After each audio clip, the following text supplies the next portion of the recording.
Hello friends, ഇന്നത്തെ video എന്ന് പറഞ്ഞാൽ അമ്മക്ക് ഒരു കൊറിയൻ സ്കിൻ കെയർ ചെയ്യുന്ന വീഡിയോ ആണ്.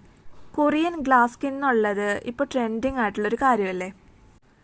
ഉപയോഗിച്ചതിൽ വെച്ച് എനിക്ക് ഏറ്റവും ഫലപ്രദമായി തോന്നിയിട്ടുള്ളതും കൊറിയൻ സ്കിൻ കെയർ ആണ് കേട്ടോ. ഇന്ന് എൻ്റെ അമ്മയെ ഞാൻ ഒരു കൊറിയക്കാരിയാക്കി മാറ്റാൻ പോവാണ് കേട്ടോ. ഇവിടെ യൂസ് ചെയ്യുന്ന പ്രൊഡക്ട്സ് ഒക്കെ കൊറിയൻ ബേസ്ഡ് പ്രൊഡക്ട്സ് ആണ്. കൊറിയയിൽ അത്യാവശ്യം ഫേമസ് ആയിട്ടുള്ള ബ്രാൻഡ്സിൻ്റെ പ്രൊഡക്ട്സ് ആണ് ഞാനിവിടെ യൂസ് ചെയ്യുന്നത്. സ്കിൻ കെയർ തുടങ്ങുന്നതിന് മുൻപ് ഫേസ് എപ്പോഴും വാഷ് ചെയ്യണം. പോൺസിൻ്റെ ബ്രൈറ്റ് ബ്യൂട്ടി ഫേസ് വാഷ് കൊണ്ടാണ് അമ്മ ഇപ്പോൾ ഫേസ് കഴുകിയിട്ടുള്ളത്. അത്യാവശ്യം ഓയിലും ഡേർട്ടൊക്കെ റിമൂവ് ചെയ്യുന്ന ഒരു ഫേസ് വാഷാണ്. ചാനൽ ആദ്യമായിട്ട് കാണുകയാണെങ്കിൽ സബ്സ്ക്രൈബ് ചെയ്യാൻ മറക്കണ്ട. Do like, share, comment. Face wash ഉപയോഗിച്ച ശേഷം ഞാനിവിടെ അയാം ഫ്രെമിൻ്റെ പ്രൊഡക്ട്സ് ആണ് യൂസ് ചെയ്യുന്നത്.